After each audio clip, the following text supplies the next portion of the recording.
Médio de Moisés, servo de Deus, de que guardariam e cumpririam todos os mandamentos e seus juízos e seus estatutos, de que não dariam as suas filhas aos povos da terra, nem tomariam as filhas deles para os seus filhos, de que trazendo os povos da terra no dia do sábado qualquer mercadoria e qualquer cereal para venderem, nada comprariam deles no sábado, nem no dia santificado, e de que no ano sétimo abririam mão da colheita e de toda e qualquer cobrança. Também sobre nós pusemos preceitos, impondo-nos cada ano a terça parte de um ciclo para o serviço da casa do nosso Deus. Veja o verso 35.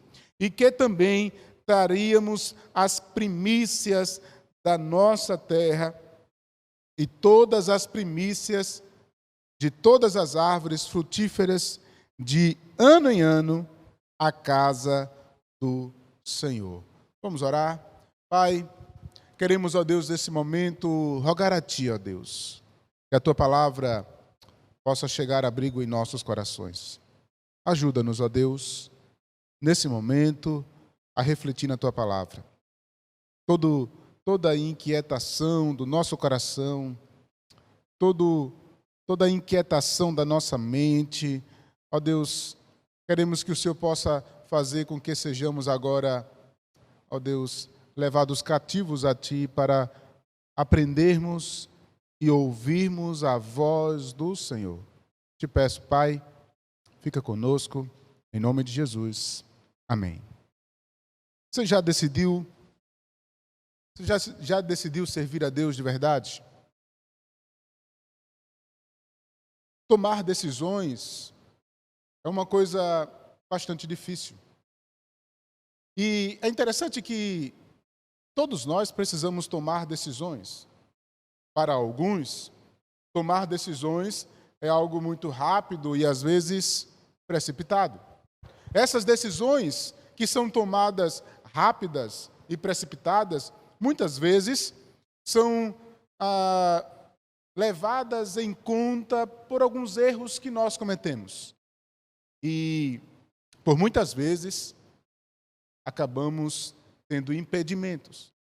O outro lado é exatamente as decisões prolongadas. Há muitas pessoas que têm medo e não querem tomar decisões de qualquer forma. E para isso, então, eles ficam procrastinando, eles ficam adiando as decisões. E nós também temos essa tendência. Nós sempre queremos deixar para amanhã,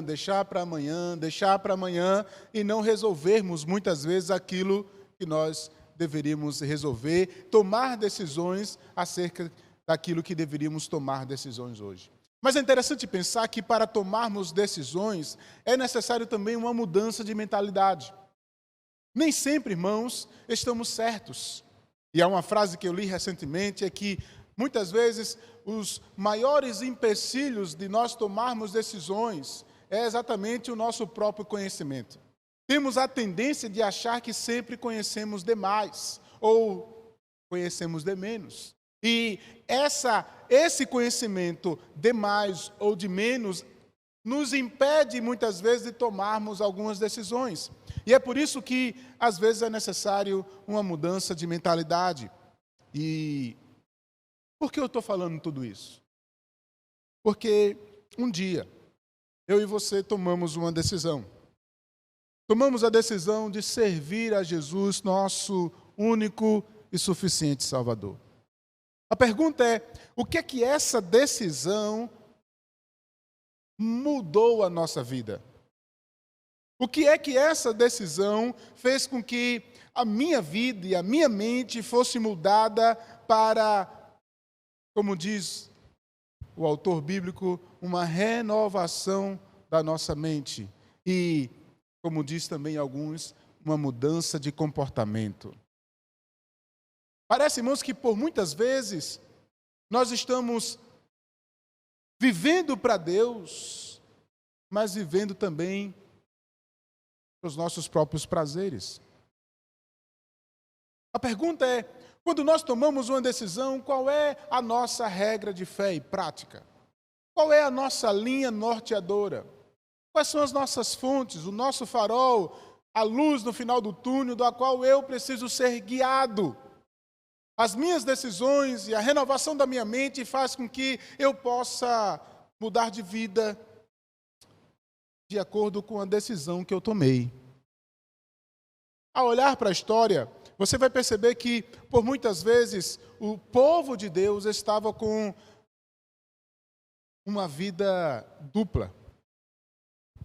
Se você perceber, por exemplo, José, ele entrou na terra do Egito e foi usado por Deus para ser bênção para as nações. O tempo se passa, aquele povo que entra na terra do Egito se torna numeroso, e em vez de se destacar na terra do Egito e influenciar, porque eles são filhos e povo de Deus, o que acontece é que aquele povo começa a viver a realidade do Deus de Abraão, de Jacó, mas também a realidade dos deuses do Egito. Passa-se um período de mais ou menos 400 anos, até ter Deus a misericórdia e o povo começar a clamar, porque eles se tornaram escravos. Então Deus levanta Moisés, e é interessante que Deus leva esse povo, tirando da terra do Egito, para o deserto. No deserto, Deus se encontra com esse povo novamente, Deus renova a sua aliança, Deus faz um pacto, uma renovação de pacto com esse povo se coloca diante do Senhor, e é interessante que enquanto Deus está dando ali a Moisés no Monte Sinai, o povo está lá embaixo dizendo assim, mas cadê esse Deus? Vou fazer um bezerro de ouro para nós. E Deus diz a Moisés, o que é que esse povo está fazendo? Eles olhavam para o monte, viam a ação de Deus, provaram o que Deus estava fazendo, mas ao mesmo tempo estavam com os seus corações inundo em idolatria. Esse povo então recebe a lei do Senhor e começa então a entrar na terra prometida. E em vez de ser luz para as nações na terra prometida, o que é que esse povo começa a olhar? Eles dizem, eu tenho um Deus Todo-Poderoso, Deus cuida de nós, o templo está aqui, mas nós queremos o rei. Nós queremos o rei. Samuel fica irritado porque o profeta diz assim, Deus, eles estão te rejeitando e eles estão me rejeitando. Deus, não, eles vão ter o seu rei. E eles tiveram o rei segundo o coração deles, que foi Saul. Depois Deus tem misericórdia e dá Davi como um rei segundo o coração de Deus. Eles têm um tempo de paz, de prosperidade, mas Salomão, o filho de Davi, começa novamente a ser influenciado pelas terras estranhas, pelos povos vizinhos, e a idolatria começa novamente a entrar dentro do povo de Deus, e o povo que serve a Deus começa a servir novamente a outros deuses. E por causa disso, o reino é dividido. O reino do norte não serve a Deus de jeito nenhum, e ao não servir de jeito nenhum a Deus, esse povo é destruído. Mas o reino do sul, que é apenas 2 tribos, e a tribo que descendia do reinado de Davi, permanece, mas eles continuam temendo e dividindo Deus. Eles decidiram servir a Deus, mas as suas atitudes, os seus comportamentos e a sua mente estavam divididas entre Deus e as práticas pagãs, entre Deus e os outros deuses. O que é que Deus permite, então? Deus permite um cativo. O Império Babilônico, então, vem, destrói, então, os muros, o templo, leva o povo para ser exilado em uma terra distante da sua terra. E esse povo, então, entende que precisa depender única e exclusivamente de Deus. Daniel, então, começa a se destacar na terra de Babilônia, lá, servindo a Deus unicamente. Remanescentes desse grupo que poderiam estar se destacando. Grandes afirmações nós tiramos daquele texto para nós. 150 anos passam, o povo começa a regressar com 70 anos depois desse cativeiro, mas quase 140 anos depois, Neemias vem e começa então essa reconstrução. Mas olha só, irmãos, ao longo do tempo, acontece exatamente que o povo estava servindo a Deus com a boca, com as suas decisões, mas as suas atitudes estavam dizendo o contrário. E é interessante pensar que isso não muda nos nossos dias. Hoje, por muitas vezes, estamos dentro da igreja, servindo. Dizemos que servimos, dizemos que aceitamos a Cristo, dizemos que estamos ao dispor do Senhor e cantamos muitas vezes aqui: os meus sonhos pertencem a Ti, a minha vida pertence a Ti, os meus planos pertencem a Ti, o que o Senhor mandar fazer eu vou fazer. Cantamos, falamos e dizemos muitas coisas, mas na verdade quando o cerco aperta, quando a vida continua, quando saímos dessa porta em diante, parece que a nossa vida cristã se resume dentro da igreja. Quando estamos lá fora, os outros deuses, as outras pessoas, a cultura, nos fazem tomar atitudes da qual somos mobilizados a fazer. Será que realmente decidimos servir a Deus? Será que realmente entendemos que, ao compreendermos as Escrituras, a renovação da nossa mente faz nos termos um molde diferente? E que eu e você somos usados agora por Deus lá fora, fora dessas quatro paredes, para sermos exemplos do Senhor lá fora, luz entre as trevas. Esse povo começa então a compreender, mas há algo de diferente agora.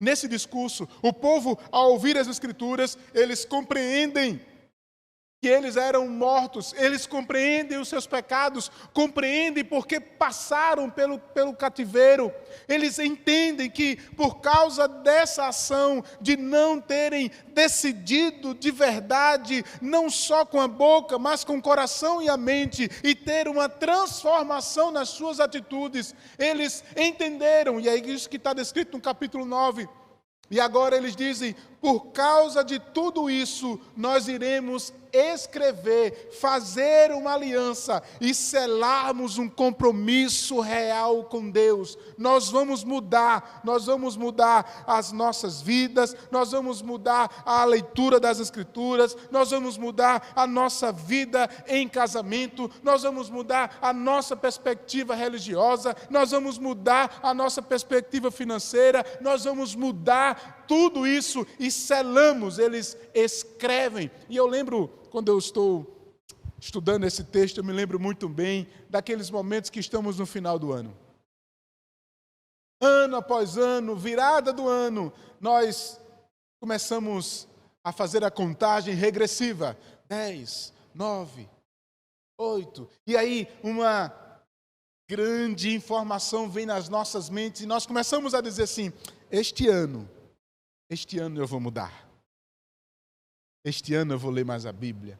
Este ano eu vou mais evangelizar. Este ano eu vou orar mais. Esse ano eu vou terminar o meu curso. Esse ano eu vou fazer isso. Esse ano eu vou fazer isso. E aí parece que todos os anos nós dizemos as mesmas coisas. Outros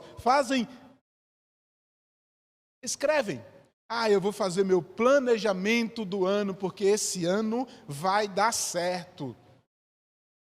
Mas, irmãos, parece que quanto mais nós pensamos e desejamos, parece que nós não decidimos com a mente e com o coração.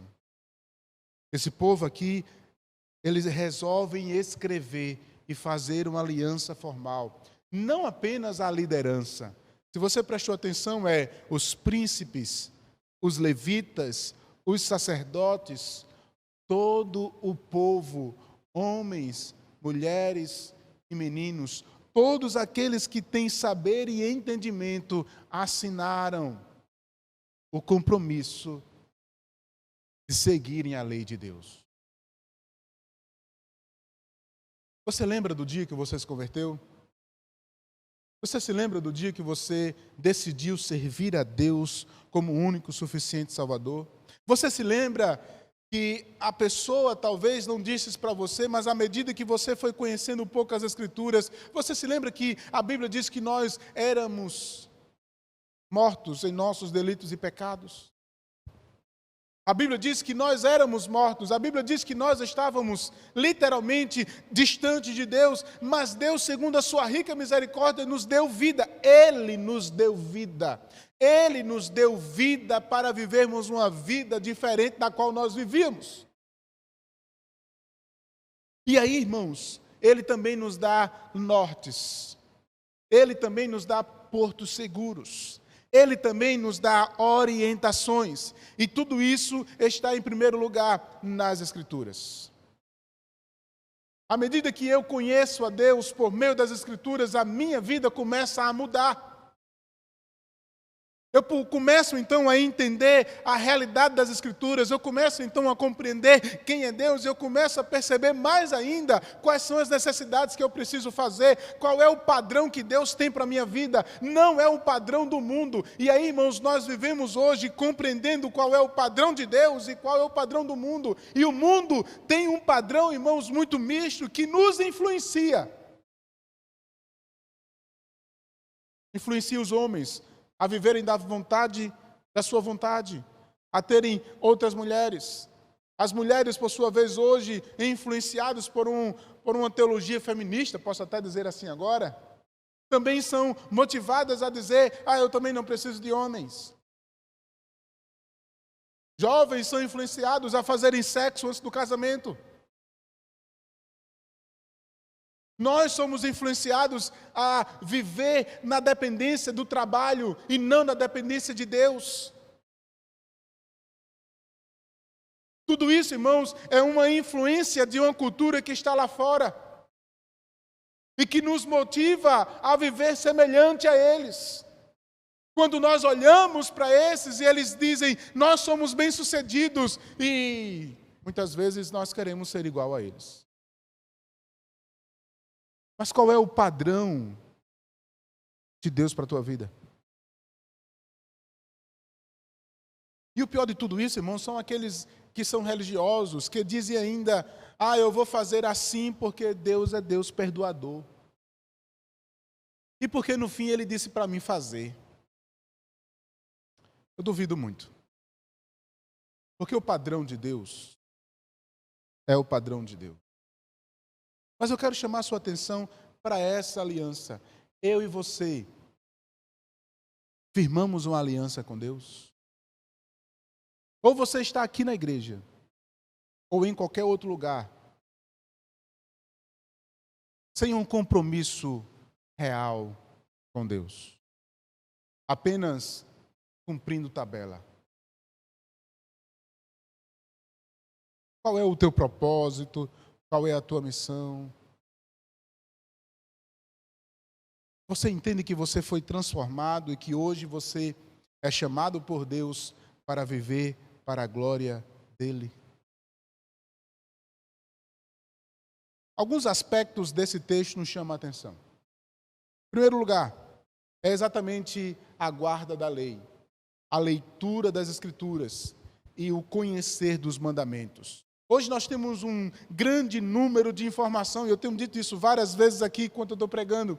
Muitas pessoas estão com muitas informações no YouTube, nos livros, mas essas informações estão no seu coração? Melhor ainda, será que as Escrituras são lâmpadas para os nossos pés? É luz para os nossos caminhos? Será que eu tenho guardado essa palavra no meu coração? Será que realmente eu tenho compreendido esse padrão de Deus para a minha vida? Ou apenas eu estou esperando de domingo a domingo ouvir uma palavra que me orienta e durante toda a semana eu sou influenciado pela mídia, pelo Netflix e por todas as outras coisas? Quanto tempo você tem gastado com as Escrituras? Quanto tempo você tem gastado na leitura? Quanto tempo você tem gastado com Deus orando? Faça uma comparação do tempo que você gasta na frente da televisão, ou com os livros que você lê, ou com as conversas que você tem no telefone.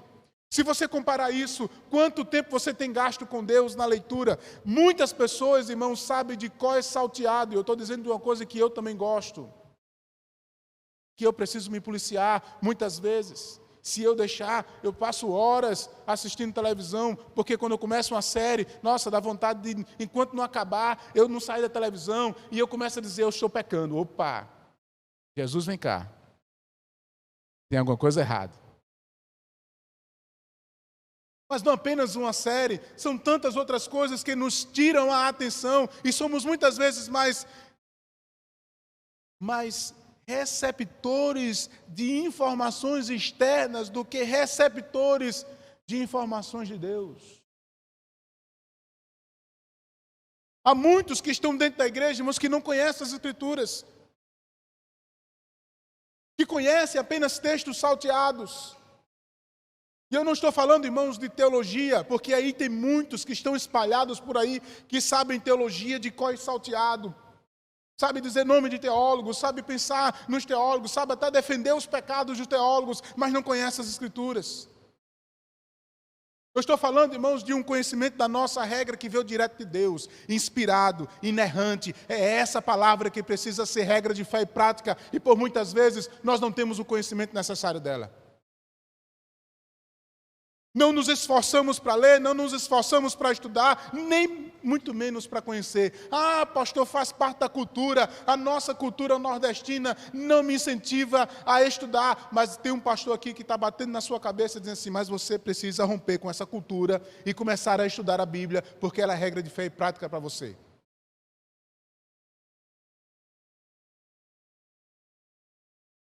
Uma outra coisa, irmãos, que esse texto nos chama a atenção é para os relacionamentos. Esse texto que nós lemos, vamos começar então a combater para um problema que Esdras, que é contemporâneo, o texto chama aqui exatamente a atenção para Esdras e Neemias. Nós poderíamos ler Esdras e Neemias muito correlacionados. Eles estão juntos. No capítulo 9 e no capítulo 8 é Esdras que está lendo as Escrituras como sacerdote. Neemias é o governador agora. Neemias é aquele que está liderando. Esdras é o pastor, é o sacerdote que está ensinando as Escrituras. E se você prestar atenção, este homem está tendo dificuldades com os casamentos mistos. Porque o povo agora reconheceu que pecou. E é necessário, irmãos, então se ajustar. É necessário, então, irmãos, prestarmos atenção para o padrão de Deus. Isso me chama a atenção, irmãos, porque por muitas vezes nós não colocamos o padrão de Deus para nós. Nós queremos o padrão do mundo. E isso, irmãos, infelizmente, é algo que por muitas vezes nós temos visto nas igrejas.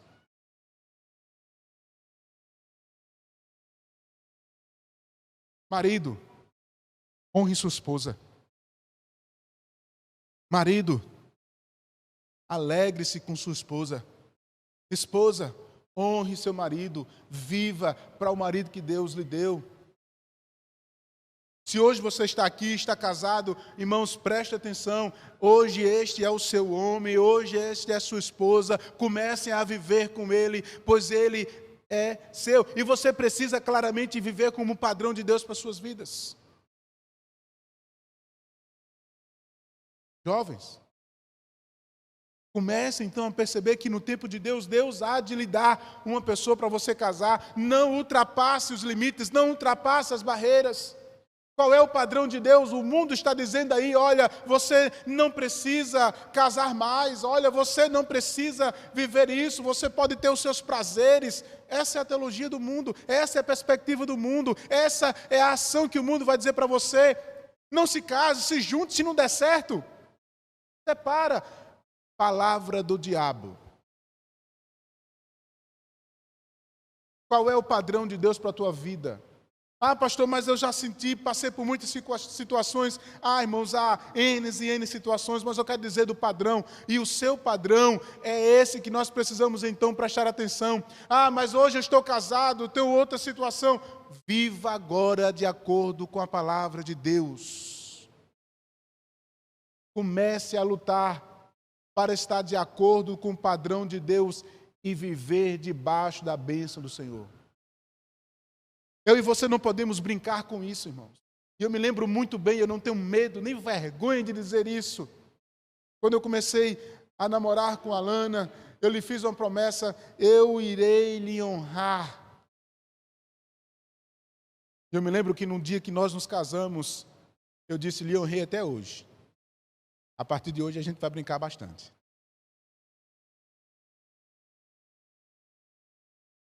Enquanto o mundo diz para ir, você não fazer, eu estou extremamente abençoado, estou há 13 anos bem casado e eu vivo para a glória de Deus, muito feliz com a minha esposa.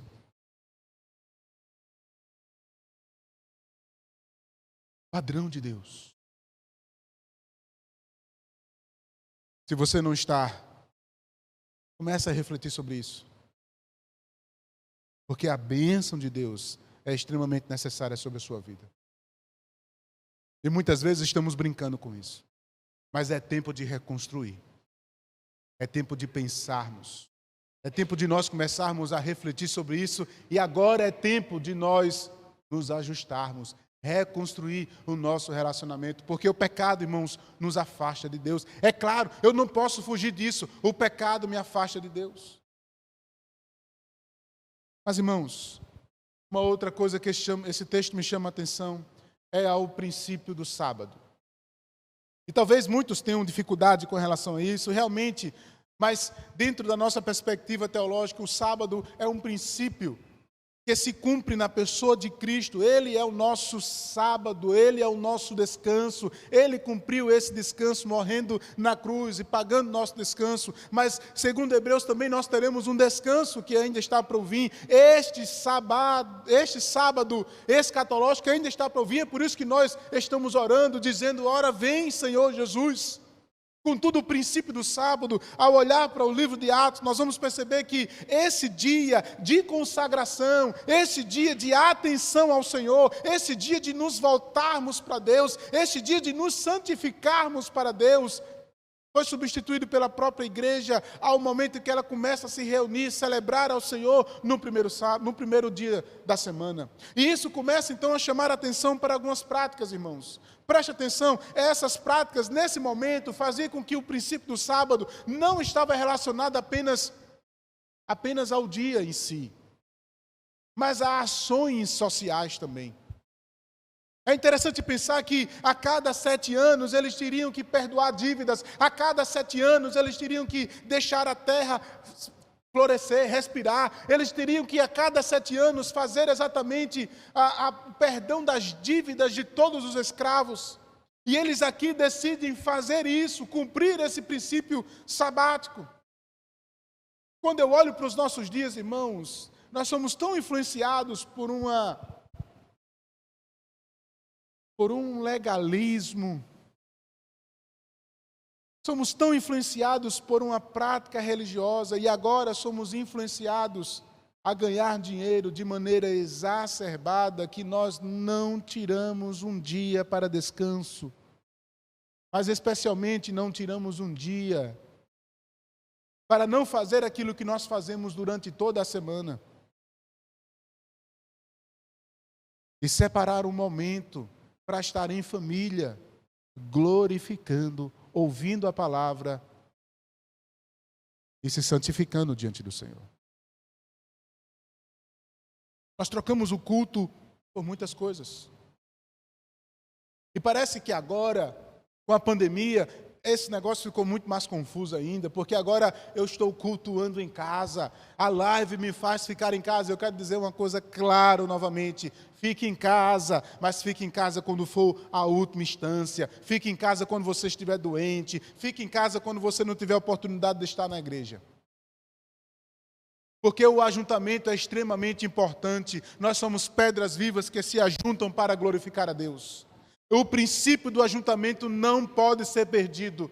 Juntos nós vamos glorificar a Deus. E como o povo de Deus que se reúne para ouvir a palavra e glorificar o nome do Senhor.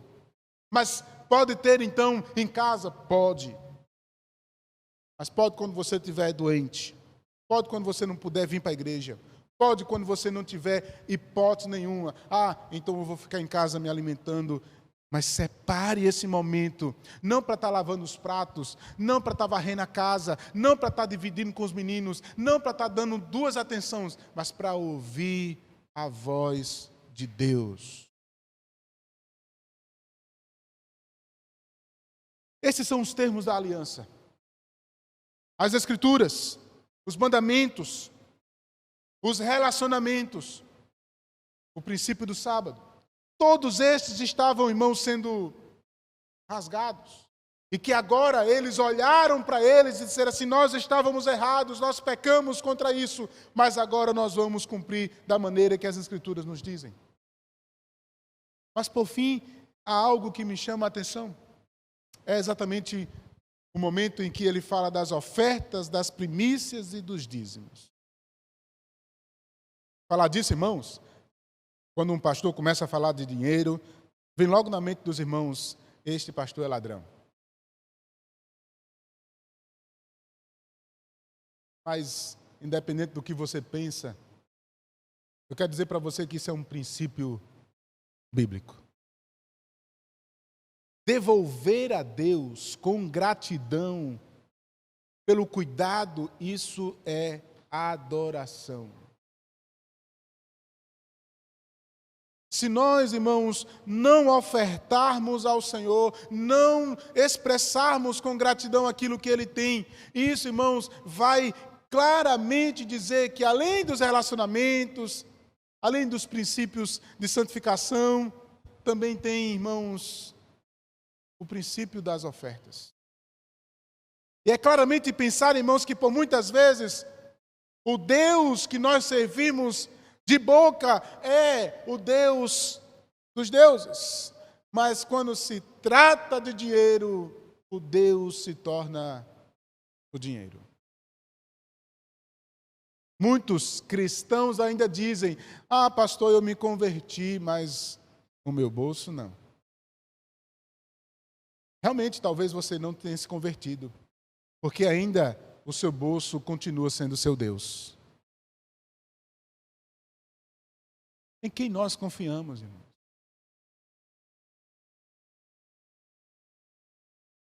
Hoje, eu queria chamar a sua atenção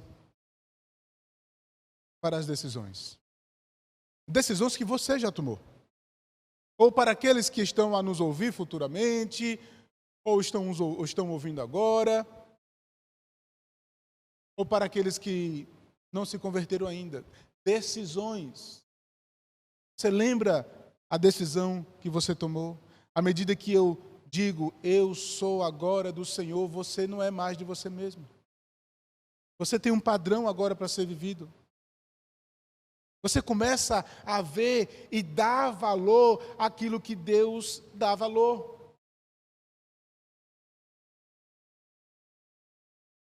E hoje Deus nos trouxe a esse lugar para ouvirmos que é tempo de nós reconstruirmos. Esse povo chegou ao entendimento. Nós também podemos chegar ao entendimento. Esse povo, então, assinou um compromisso. Nós não precisamos assinar um compromisso, porque você já assinou esse compromisso diante de Deus. A pergunta é: o que tem sido diante das decisões que você tomou, com a vida que você tem vivido? O que é mais importante para você, os seus bens, o seu dinheiro no banco, ou o Deus que te supre de todas as necessidades? Ou o Deus que te faz respirar, o Deus que te mantém vivo, o Deus que te dá e ao mesmo tempo pode tirar? Lembre-se, esse povo estava na bonança, mas por causa do pecado, Deus os levou para uma terra estranha. Hoje nós estamos vivos, amanhã nós não poderemos estar. Quem controla a nossa vida é Deus, não é o teu trabalho, nem o teu dinheiro. Não faça nem do seu trabalho o seu Deus. Porque do mesmo jeito que Deus abre portas, Ele também fecha portas.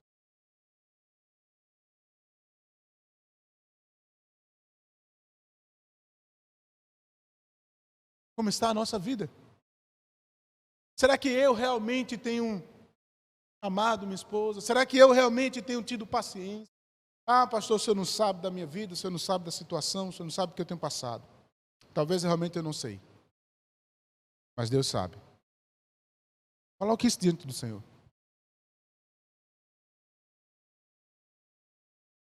Tome decisões. mas não as decisões segundo o teu coração. Porque o coração do homem é enganoso. É segundo as orientações de Deus para a sua vida. Uma fala como essa, muitas vezes, não nos alegra.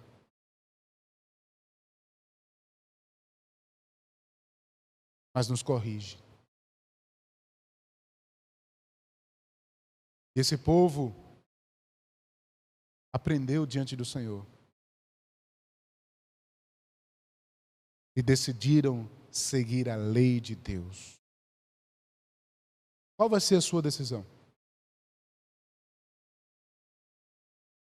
Qual vai ser a mudança de mentalidade que você tem?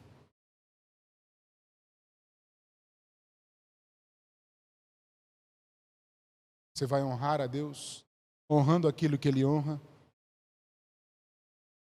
Ou você vai continuar vivendo uma vida de religiosidade?